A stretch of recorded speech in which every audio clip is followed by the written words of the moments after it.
Welcome. Today we are here with Dr. Candrice Heath, who spoke at the Masters of Pediatric Dermatology 2021 annual conference at the Pediatric Skin of Color Symposium on acne. Dr. Heath, what is your personal approach to treating acne in patients with skin of color? I think treating acne in patients with skin of color does require a little forethought. So yes, the disease of acne is the exact same. However, what can happen because of the acne can sometimes be the thing that is the presenting complaint. So what am I talking about? I am talking about hyperpigmentation. So in treating patients with skin of color, hyperpigmentation is often the lead chief complaint.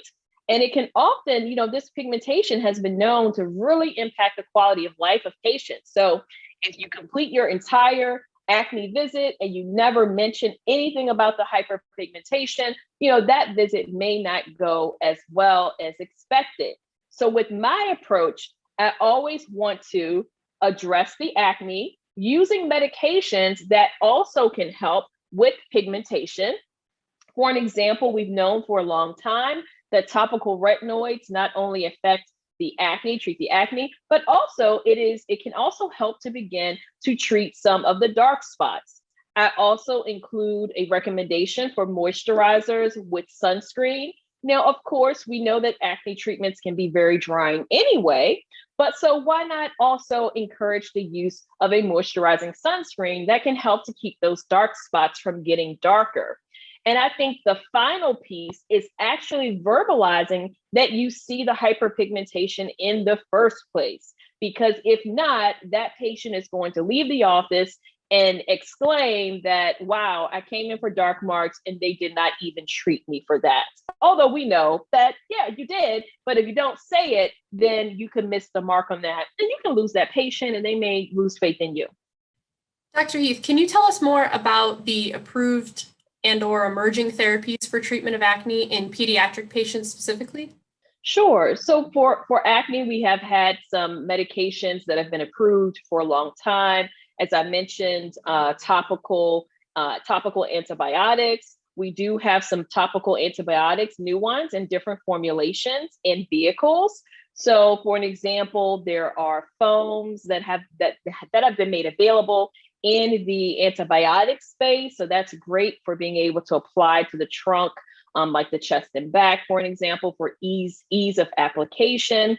Also, there are new topical medications in the realm of anti-androgens as well. So we know that definitely plays a role in puberty. So I'm excited to see what's to come with that particular medication as well in that new category.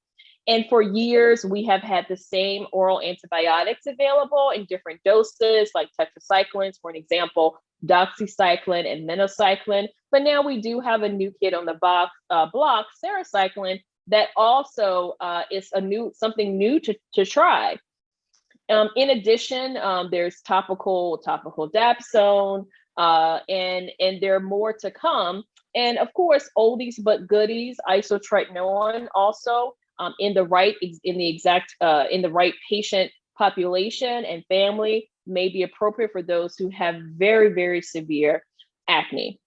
Wonderful. Dr. Heath, can you tell us, how do you educate patients and their families to deal with the more psychological aspects of acne as well as treatment adherence? Oh, definitely. I think that one of the things that's the most important is actually really setting expectations. So I let people know that this medication may make your skin irritated. And, we all know that people with skin of color, often Black patients, are at increased risk of atopic dermatitis and having sensitive skin. So I often let them know you will be dry and irritated. I incorporate a moisturizer into the plan to try to prevent that. That is key. So setting expectations. When are you actually going to see some results predictably with the acne? That is important. Also verbalizing that, yes, the pigmentation is going to improve over time, but it can certainly take some time. And in the future, there are additional things that we will do. Again, another example of setting expectations.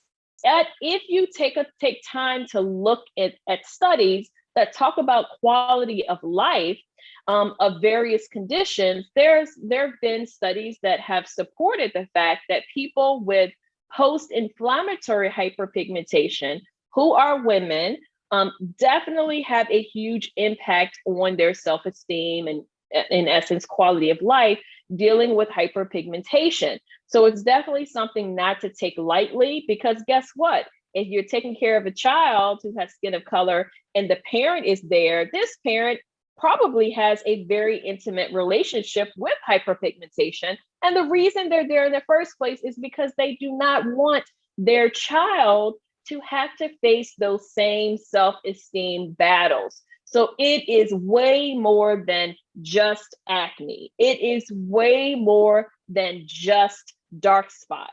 So there is a lot that goes into that. And I definitely always like to tell my patients that, I'm proud of them, that I can definitely see that things are working, that they don't have to be perfect. Take the fighting out of it. They don't have to be perfect. Even if they're able to stick to it 2 to 3 days a week, it's going to get better. And I hold their hand through that process and let them know what to expect at every turn. Thank you so much for your time today, Dr. Heath. It's been a pleasure speaking with you. Thank you so much for having me.